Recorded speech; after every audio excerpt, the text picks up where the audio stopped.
제가 설교를 시작하면서 항상 2024년 표어를 소개를 하고 있습니다. 그 이유는 이 표어가 올해 우리 교회 안에서 꼭 반드시 이루어져야 되겠다, 그런 간절한 소망이 있기 때문입니다. 자, 이 시간에도 우리 한 목소리로 표어를 살피도록 하겠습니다. 여기 벽에 보시면 다 같이 봅시다. 시작. 믿음은 바라는 것들의 실상입니다. 자, 여기 실상이라는 단어는 몇 가지 뜻이 있다고 했죠? 두 가지 뜻이 있어요. 자, 첫째는 확실한 보증. 하나님께서 우리가 바라는 것을 확실하게 보증을 해주셔요. 그러면 이루어지겠어요? 이루어지지 않겠어요? 당연히 이루어집니다. 그 다음에 두 번째는, 이 실상의 두 번째 뜻은 이미 확보되었다. 우리가 바라는 것들이 이미 확보되어 있습니다. 하나님이 보관 중이시기 때문에 이제 우리가 해야 될 일은 뭘까요? 확보되어진 것, 주님이 보관하고 계신 것을 찾아서 누리는 일만 남았음을 믿습니다. 올해 여러분들이 이 준비된 거 하나도 빠짐없이 찾고 또 찾아서 누리시기를 축원합니다. 자, 우리가 지난주에 노아에 대해서 살폈는데 잠깐만 복습을 하겠어요. 첫째, 노아가 어떤 사람이었는가? 자, 창세기 6장 9절을 함께 봅시다. 시작.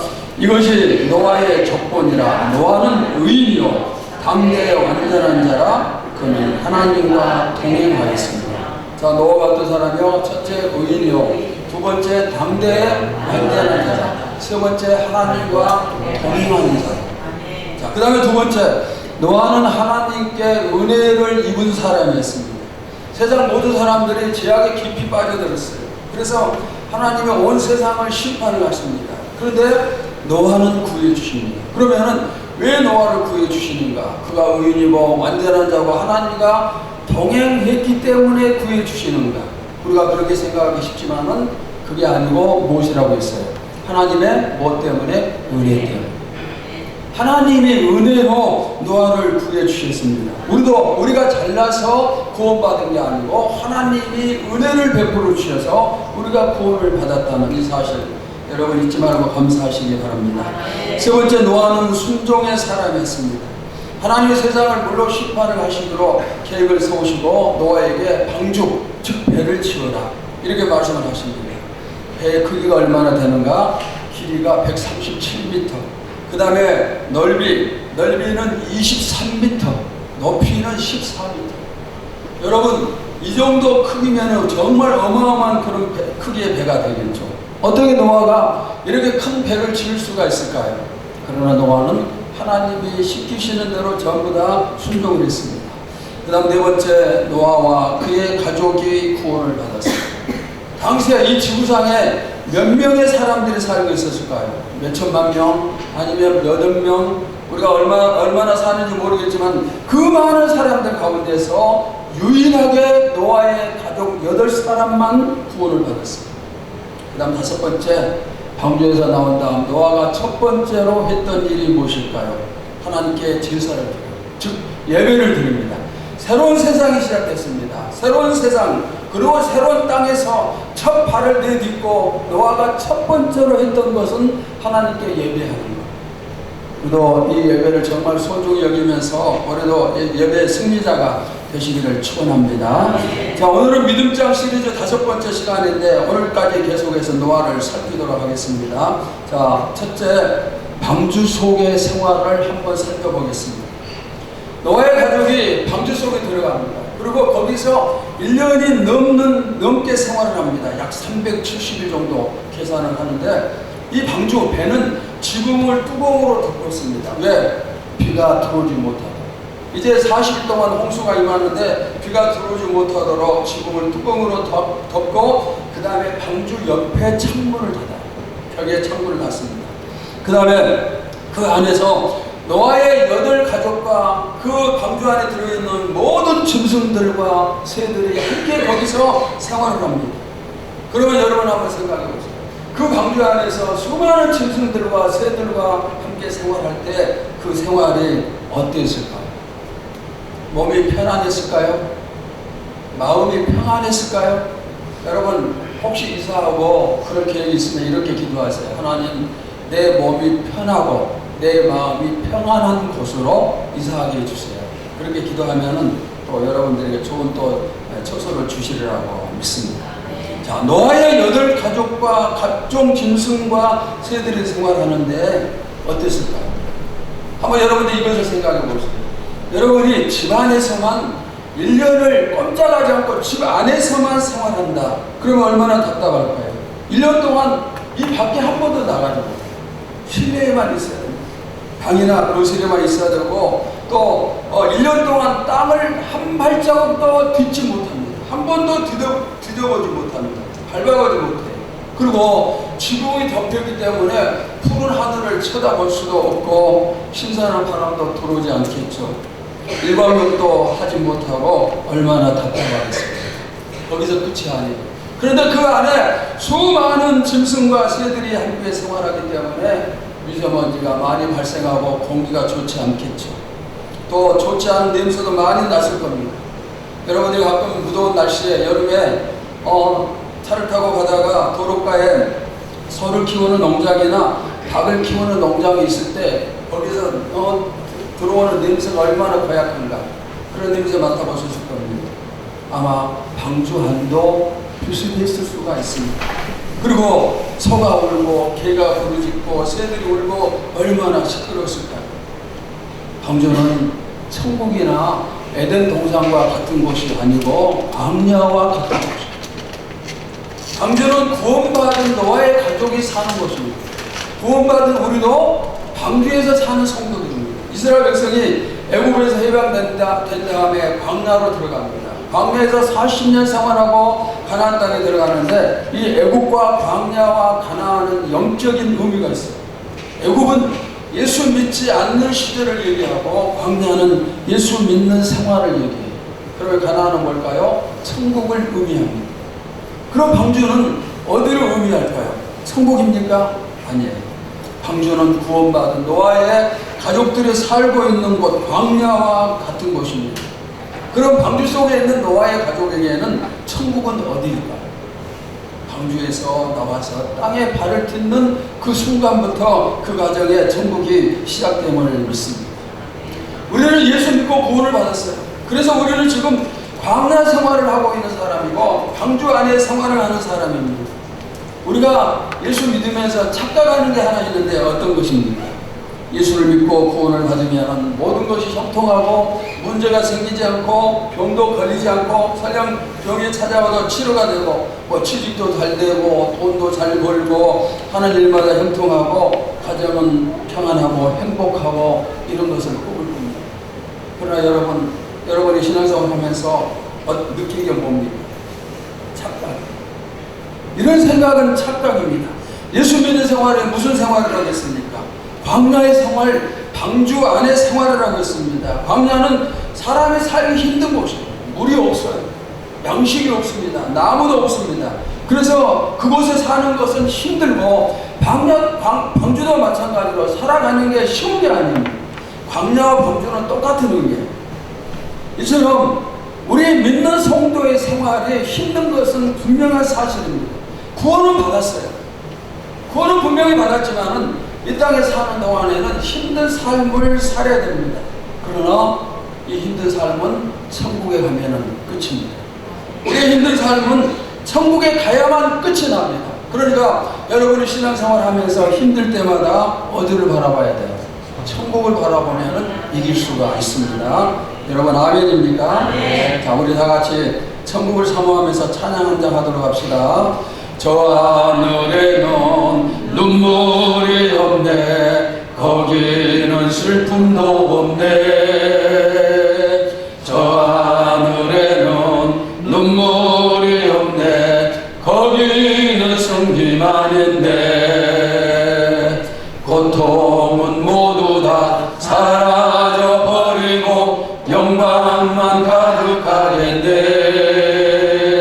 우리의 주님과 나 함께 있을 때 영원한 기쁨 넘치네. 이것이 바로 어때요? 천국이에요. 여러분 이 세상 방주 속에 생활하면서 힘들 때마다 저 하늘을 사모하고 바라보면서 이기시기를 또 승리하시기를 축원합니다. 우리 신앙생활은 고난의 연속이에요. 그러나 그러나 천국에 가면은 고통이 끝이고 눈물이 끝입니다. 우리가 이제껏 많은 고통을 받으며 살았습니다. 예수 믿는 것 때문에 힘든 적 많았어요. 손해본 적도 많고 희생도 많이 해야 되고 핍박도 또 어려움도 많았습니다. 그런데 우리만 그런 게 아니라 모든 믿는 사람이 다 똑같아요. 믿는 사람 모두가 다 힘든 거예요. 광야 생활한 이스라엘 백성들 40년 생활하면서 얼마나 힘들었겠어요. 방주 속의 노아의 가족들이 얼마나 고통을 받았을까요? 믿는 사람들이 이런 고통을 받고 우리도 계속해서 고통을 받고 있는데 그러면은 하나님은 그때 뭘 하고 계시는가? 우리가 힘든 삶을 살 때 하나님이 뭘 하고 계실까요? 노아의 가족들이 방주 속에서 너무너무 힘들어할 때 하나님은 잠자고 계셨는가? 구경꾼 하나님이셨는가? 자, 두 번째로 하나님이 기억하고 계세요. 창세기 8장 1절을 봅시다. 시작. 하나님이 노아와 그의 함께 방주에 있는 모든 들 짐승과 가축을 기억하사 하나님이 바람을 땅 위에 불게 하시되 물이 줄었더라. 지금 하나님은 방주 속에서 고난을 당하고 있는 노아를 어떻게 하실까요? 기억하고 계세요. 기억하고 계십니다. 노아뿐만 아니라 방금 말씀해 보시면 그의 가족들과 그 방주 안에 있는 모든 짐승들까지 전부 다 기억하고 계셔요. 여기 기억한다는 이 단어의 뜻은 잊어버리고 있다가 어느 순간 갑자기 기억하신다. 그 뜻이 아니고 처음부터 계속해서 기억하고 계신다. 그런 뜻입니다. 힘들고 고통스러운 노아를 하나님이 처음부터 보고 계십니다. 그것을 전부 다 기억하고 계시는 것입니다. 여러분, 우리도 하나님이 기억하고 계심을 믿으시기를 바랍니다.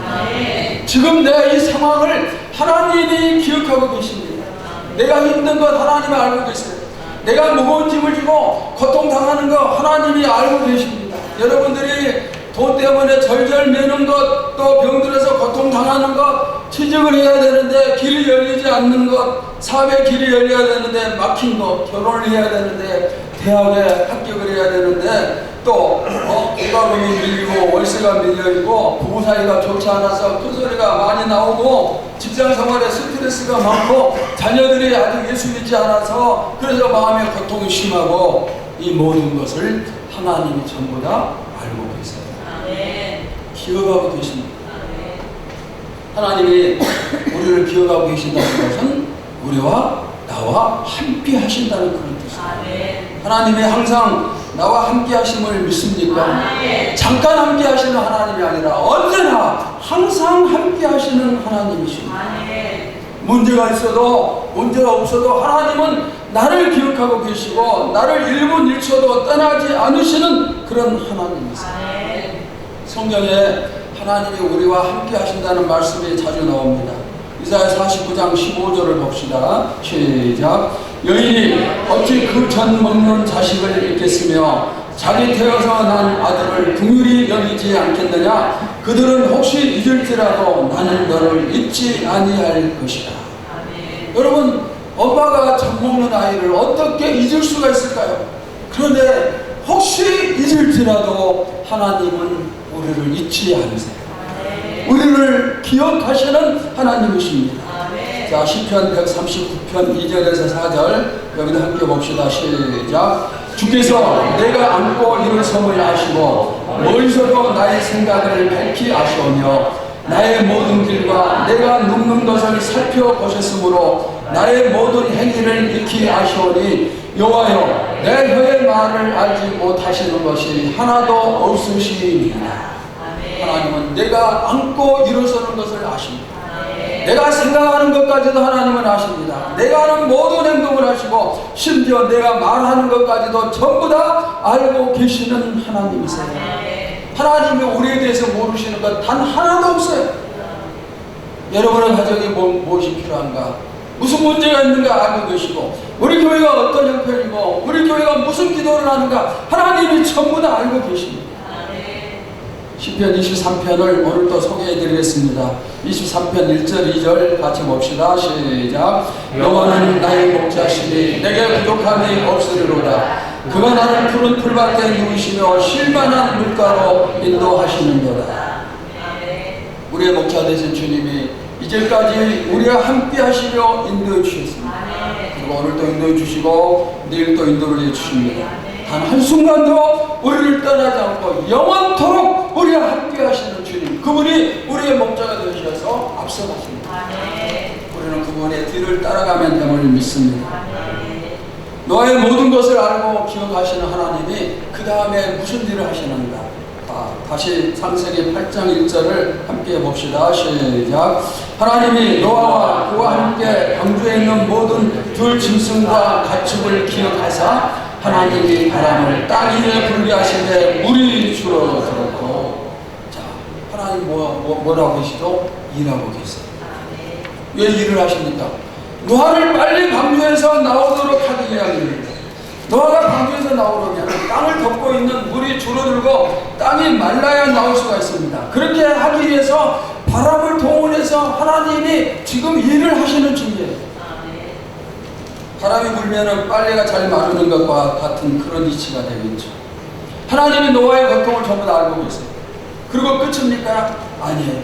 그 고통에서 노아가 속기 벗어나도록 하나님이 일을 하시는 겁니다. 지금 방주 안에 있는 노아는 언제쯤이면 우리가 나갈 수 있을까 하면서 속이 타고 있을 거예요. 나갈 날만 기다리고 있을 것입니다. 기다리는 시간이 너무 길어서 혹시 하나님이 우리를 잊어버리신 게 아닌가 그런 실망도 또 의심도 하고 있을 수도 있습니다. 하지만 하나님은 그 시간에도 일하고 계세요. 노아가 의심하는 시간에도 하나님은 바람을 불기 위해서 땅을 지금 마르도록 작업을 하시는 그런 과정입니다. 그리고 이 일이 끝나면은 이제 하나님이 정식으로 노아에게 명령하시죠. 무슨 명령 내리실까요? 창세기 8장 14절에서 16절 봅시다. 시작. 둘째 달 21날에 땅이 말랐더라. 하나님이 노아에게 말씀하여 이르시되 너는 내 아내와 내 아들들과 내 며느리들과 함께 방주에서 나오고. 하나님의 작업이 끝이 났어요. 그리고 나오라고 명령하십니다. 노아가 나올 수 있도록 모든 여건을 전부 다 만드신 다음에 그리고 나오라고 명령하시는 이 하나님의 일하는 모습, 얼마나 철저하게 계획을 세우십니까? 이 하나님이 누구의 하나님이시죠? 누구의 하나님입니까? 믿음 좋은 누구의 하나님입니까? 앞에 서 있는 목사의 하나님이고 또 장로님의 하나님이십니까? 아니에요. 자, 따라서 합시다. 나의 하나님이시다. 크게 나의 하나님이시다. 누구의 하나님? 내 하나님이에요. 나의 하나님. 방주 속의 노아를 기억하시는 하나님이 지금 나를 기억하고 계심을 믿으세요. 하나님은 내 문제를 해결하기 위해서 지금 일하고 계시는 거예요. 땅이 마르기 위해서는 바람이 필요하죠. 그래서 하나님이 바람을 동원하시고 지금 마르게 하는 그런 중입니다. 나에게 병치료가 필요하다면 하나님의 의사를 동원하고 약을 동원하고 기도할 사람을 동원해서 치료해 주심을 믿으세요. 나에게 물질이 필요하다. 그러면 하나님이 축복을 받도록 준비하고 계심을 믿고 문제가 있다. 그럼 그 문제 해결하기 위해서 지금 일하고 계심을 믿으시기를 바랍니다. 하나님은 지금 쉬시는 게 아니에요. 무관심한 게 아니라 나를 위해서 일하시는 하나님이세요. 어떨 때 우리가 실망을 해요. 열심히 기도합니다. 문제 해결해달라고 기도하지만 아무 응답이 없어요. 그래서 실망하고 하나님 곁을 떠나고 그럴 수도 있지만 그러나 하나님은 그때도 쉬지 않고 일을 하세요. 해답을 마련하실 때까지 일을 하시고 하나님의 때가 되면은 이루어집니다. 우리는 땅이 마르지 않았는데 빨리 나가게 해달라고 기도하죠. 노아도 마찬가지였을 겁니다. 그러면은 마르지 않았는데 나가겠다고 하면 하나님이 그래 나가라 놔두시겠습니까? 하나님은 땅이 마를 때까지 붙잡아 두십니다. 우리의 응답도 마찬가지예요. 지금 일하고 계시고 곧 일이 끝남을 믿습니다. 저는 2024년이 우리에게 응답이 임하는 해가 됨을 믿고 기도하는 가운데 표를 정했습니다. 믿음은 바라는 것들의 실상입니다. 그동안 하나님은 바람을 동원해서 물을 마르게 하셨음을 믿습니다. 그리고 올해는 물이 다 마르고 땅으로 나가는 일만 남았음을 믿습니다. 이제 여러분을 향해서 또 우리 교회를 향해서 우리 모두를 향해서 하나님이 이제 나가라 말씀하심을 믿습니다. 자, 여러분에게 해당되는 부분이 있으면 따라서 하세요. 누구누구야 치료될 것이다. 누구누구야 물질을 축복을 받을 것이다. 제가 이렇게 얘기를 하나씩 할 텐데 해당되면은 여러분의 이름을 붙여서 따라서 하시기 바랍니다. 자, 누구누구야 치료될 것이다. 아멘 하지 말고 여러분 이름 붙여서 누구누구야 물질 축복을 받을 것이다. 전부 다 자기 이름 부르고 붙여서 하세요. 그래야 하나님께 믿음을 보이는 것이죠. 자, 누구누구야 문제 해결 받을 것이다.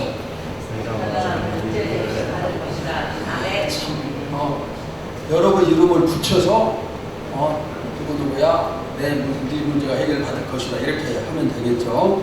네, 그만합시다. 민기야 대학에 좋은 대학에 합격할 것이다. 이라가 좋은 사람 만나 결혼할 것이다. 설교야 산지를 차지할 것이다. 궁이 될 것이다. 전교 성도 여러분 축복을 받을 것이다. 여러분 이 믿음 가지고 나가시기를 바랍니다. 우리는 그동안 너무 많이 기다렸어요. 하지만 이제는 기다림이 끝났음을 믿습니다. 그래서 우리 모두 다 하나님의 음성을 듣게 됨을 믿습니다. 자, 다시 말씀드려요. 하나님의 일하심이 끝났습니다. 때가 되었습니다. 그래서 노아가 나왔어요. 우리도 나옵니다. 교회도 방주에서 나오고 2024년은 우리 모두가 방주에서 광야에서 나오는 때임을 믿으시기를 바랍니다. 자, 세 번째, 그러면 방주에서 나온 노아에게 주신 축복이 어떤 것입니까? 창세기 9장을 보시면 방주에 나온 노아에게 하나님 주시는 축복과 그 외에 몇 가지 사건이 나옵니다. 자, 9장 1절을 봅시다. 시작. 하나님이 노아와 그 아들들에게 복을 주시며 그들에게 이르시되 생육하고 번성하여 땅에 충만하라. 지금 노아가 처한 상황은 이 지구상에 노아의 가족 8사람만 이제 있어요. 여러분 가끔 우리 마을을 돌아보면 이 마을은 한적해요. 사람들이 너무너무 없어요. 길가에 사람들 눈에 띄지가 않아요. 그런데 서울에 나가면은 부딪혀서 걷지 못하죠. 사람이 없으면 좀 그렇잖아요. 모든 사람이 전부 다 멸망을 당하고 딱 8가족만 이 넓은 지구 덩어리에 살아남았어요. 모든 생물이 전부 다 멸절을 당했습니다. 방주 안에 있던 생물들만 지금 나와서 살고 있습니다. 인류의 조상 아담이 에덴이라는 아름다운 낙원에서 생활했다면 이제 노아에게 펼쳐진 새 시대는 폐허와 황량함만 남아있는 그런 세상입니다. 이런 상황에서 아담에게 주셨던 생육하고 번성하여 땅에 충만하라 이 축복을 노아에게도 그대로 주십니다. 똑같이 주십니다. 근데 이것은 축복인과 동시에 하나님의 명령입니다. 요즘 우리나라 최대의 문제가 뭘까요? 인구 감소 문제입니다. 앞으로 계속해서 인구가 엄청나게 줄어들고 언젠가는 우리 대한민국이 소멸하는 나라가 된다. 그렇게 될 추측을 합니다. 이럴 때 어떻게 해야 될까요? 믿는 사람들은 하나님의 말씀대로 행해야 되겠죠. 자녀를 낳고 기르는 것은 하나님이 주신 축복이에요. 또 명령이기도 합니다. 믿는 가정에서 자녀들이 많이 태어나면 이 세상이 좋은 세상이 돼요. 왜? 믿는 부모 밑에서 믿는 자녀가 나오는 거예요. 제가 옛날에 전에 목회할 때 우리 교회에다 이런 광고를 했어요. 4명 자녀가 태어나는 가정은 그 부부를 하와이 여행을 보내주겠다. 그렇게 광고를 했는데 한 사람도 나오지 않았어요. 3명은 나왔어요. 지금 여기다 3명은 있죠. 하나님이 주신 또 다른 축복이 있어요. 창세기 9장 3절에 함께 봅시다. 시작. 모든 산 동물은 너희에게 먹을 것이 될지라 채소같이 내가 이것을 다 너희에게 주노라. 홍수 땅에는 사람이 먹을 게 아무도 없어요. 모든 식물, 모든 생물이 전부 다 죽었습니다. 그리고 다시 농사를 지어서 수확하기까지는 시간이 많이 걸리죠. 먹고 살 길이 막막한 이때 하나님이 길을 열어주시는데 어떤 길입니까? 동물을 음식으로 허락을 하십니다. 먹을 식물이 없어서 동물을 허락하시며 살 수 있도록 해주신 이 하나님의 계획 앞에서 마태복음 6장 31절이 생각이 나죠. 자, 우리 다 같이 봅시다. 시작. 그러므로 염려하여 이르기를 무엇을 먹을까, 무엇을 마실까, 무엇을 입을까 하지 말라. 하나님은 우리의 삶을 책임져 주십니다. 공중에 나는 새도 들에 있는 들풀도 하나님이 먹이시며 입히시는데 하물며 너희일까 보냐 그랬어요. 너희는 하나님의 아들이 아니냐.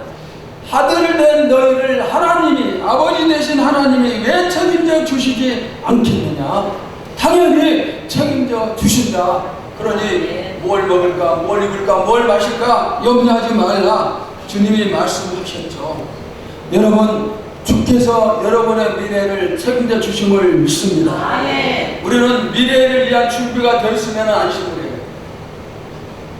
보험을 들고 연금을 들고 통장에 어느 정도 쌓여있고 그러면 안심을 하고, 아무것도 준비가 없으면 불안하고. 그런데 주님은 준비가 됐든 준비가 되어 있지 않는 사람이든 그들에게 뭐라고 얘기합니까? 걱정하지 말라. 여러분, 준비가 됐든 준비되지 않았든 미래 어떻게 살 것인가 걱정하지 마시기 바랍니다. 이것이 믿음이에요. 하나님의 말씀, 예수님이 그렇게 말씀하셨어요. 하나님이 우리 가정의 미래 책임져 주십니다. 우리 교회 미래도 책임져 주십니다. 아멘입니까? 책임져 주시는 하나님이십니다. 그 다음 방주에서 나온 노아에게 하나님이 주신 약속이 하나 있습니다. 창세기 9장 11절을 봅시다. 시작. 내가 너희와 언약을 세우리니 다시는 모든 생물을 홍수로 멸하지 아니할 것이라. 땅을 멸할 홍수가 다시 있지 아니하리라. 자, 무슨 약속입니까? 이제 다시는 홍수로, 물로 세상을 심판하지 않겠다는 약속입니다. 그 약속하시면서 증표로 무지개를 세우십니다. 창세기 9장 13절 봅시다. 시작. 내가 내 무지개를 구름 속에 두었나니 이것이 나와 세상 사이에 언약의 증거니라. 무지개는 물로 세상을 심판하지 않겠다는 하나님의 약속입니다. 여러분이 비가 온 다음에 해가 뜨면 무지개를 보죠. 그때마다 노아 시대의 홍수의 심판을 생각하면서 내가 죄를 지으면 안 된다. 그런 깨달음과 그 다음에 죄의 결과가 얼마나 무서운 것인가 그것을 깨우치시기를 바랍니다. 물론 앞으로는 지금보다 훨씬 더 많은 죄가 이제 성행을 할 겁니다. 그리고 하나님이 심판하십니다. 하나님의 심판은 반드시 임하십니다. 그러면 뭘로 심판하시는가? 이제 물의 심판은 없어요. 무지개가 그 증표예요. 그러면 무슨 심판? 불의 심판. 성경은 지옥을 가르칠 때 뜨거운 불을 생각나게 합니다. 소돔성이 제약으로 젖어들었을 때 그 성에 의인이 10명 없음으로 인하여서 그 성이 불로 심판을 받았습니다. 만약 의인 10명이 있었다면 심판이 임하지 않았을 것입니다. 우리가 이 시대의 의인이 되어서 하나님의 심판이 임할 것을 뒤로 미루는 그런 역할을 할 수 있기를 바랍니다. 또 심판이 올지라도 노아처럼 심판에서 구원받는 그런 도구가 되시기를 바랍니다. 자, 그 다음에 네 번째, 노아의 실수를 설명했습니다. 노아가 어떤 사람이었어요? 당대에 온 사람이요, 하나님과 동행하고 완전한 사람이었습니다. 그런데 이 완전한 사람, 모든 사람이 죄의 편에 섰지만 혼자서 유일하게 하나님 편, 의의 편에 섰던 이 노아에게 하나님의 은혜를 베푸사 구원을 주셨습니다. 그러니 얼마나 노아가 감사할까요? 모든 사람이 전부 다 죽었습니다. 그러나 노아의 8가족은 살아남았습니다. 너무너무 감사하죠. 그 은혜가 너무너무 크죠. 그래서 노아는 남은 삶을 오직 감사하면서 살았겠죠. 은혜를 갚으면서 살았을 겁니다. 그런데 이런 노아도 실수하고 넘어져요. 자, 우리 다 같이 창세기 9장 20절, 21절을 봅시다. 시작. 노아가 농사를 시작하여 포도나무를 심었더니 포도주를 마시고 취하여 그 장막 안에서 벌거벗은다.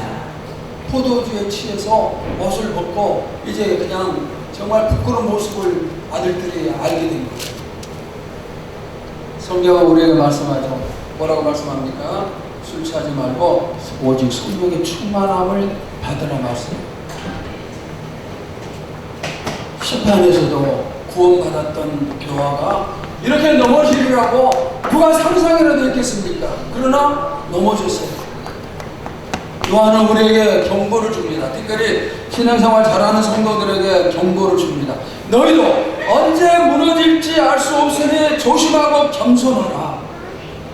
특별히 우리가 교만을 버리고 겸손해야 돼요. 우리 가운데 이런 생각할 수 있어요. 나같이 열심히 믿는 사람이 어떻게 넘어지겠느냐? 내가 목사인데 넘어질까? 내가 장로인데 넘어질까? 내가 매일 새벽기도 하는 사람인데 넘어질까? 내가 평생을 예수 믿는 사람인데 넘어질까? 내가 우리 교회에서 가장 은근 많이 하는 사람인데 넘어질까? 여러분, 넘어져요. 넘어집니다. 잠언 16장 18절 볼까요? 시작. 교만은 평안의 성공이요 교만한 마음은 넘어짐에 앞자락이니라.